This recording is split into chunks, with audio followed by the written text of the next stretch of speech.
So நம்ம hero racing star GTF வாசனை வந்து கூப்பிடலாம்.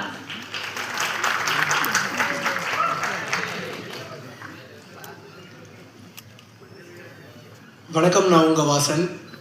எல்லாருக்குமே ரொம்ப நன்றி. அண்டு இந்த வாய்ப்பை ஏற்படுத்தி கொடுத்த எங்கள் டைரக்டர் அண்ட் ப்ரொடியூசர் சாருக்கு ரொம்ப நன்றி. அக்கா, கூமாப்பட்டி அண்ணன் நல்லா இருக்காரா? ஐயோ இல்லை, சரி விடுங்க. இதில் இங்கே ஒரு பல்ப் வாங்கினதில் இன்னும் ரொம்ப நர்வஸ் ஆகிட்டேன். IPL Indian பின்னல்லா. ஸோ இந்த படம் வரக்கூடிய 28ஆம் தேதி ரிலீஸ் ஆக போகுது தியேட்டரில். எல்லோரும் மறக்காமல் உங்கள் குடும்பத்தோட, ஃப்ரெண்ட்ஸ் அண்ட் ஃபேமிலியோடு போய் பாருங்கள். இது என்னோடய முதல் படம். நிறைய தப்புகள் கண்டிப்பாக நான் செஞ்சுருந்துருப்பேன் உள்ள. நீங்கள் பார்த்துட்டு உங்களோட ஹானஸ்டான ரிவ்யூ சொல்லுங்கள். நானுமே என்னென்ன மிஸ்டேக் பண்ணியிருக்கேனோ அதெல்லாம் கண்டிப்பாக நான் சேஞ்சஸ் பண்ணிக்கிறேன். ராஜேஷ் மாஸ்டர்.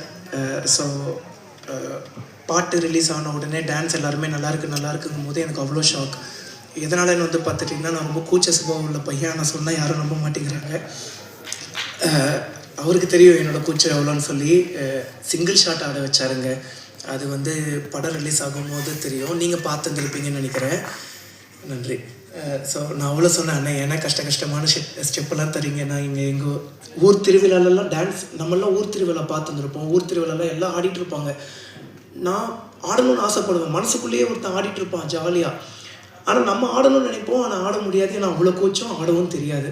ஸோ ஆனால் அண்ணனுக்கு தெரியும் எனக்கு ஆடணுங்கிற ஆசை இருக்குது. பட் அந்த ஒரு கூச்சம் அப்புறம் ஆட தெரியாது அப்படிங்கிற அந்த ஒரு விஷயம் வந்து தடுக்குதுன்னு சொல்லி, நல்லா பண்ணுறியப்பா அப்படின்னே சொல்லி ஆட வச்சிட்டாரு ராஜேஷ் மாஸ்டர். ரொம்ப தேங்க்ஸ்.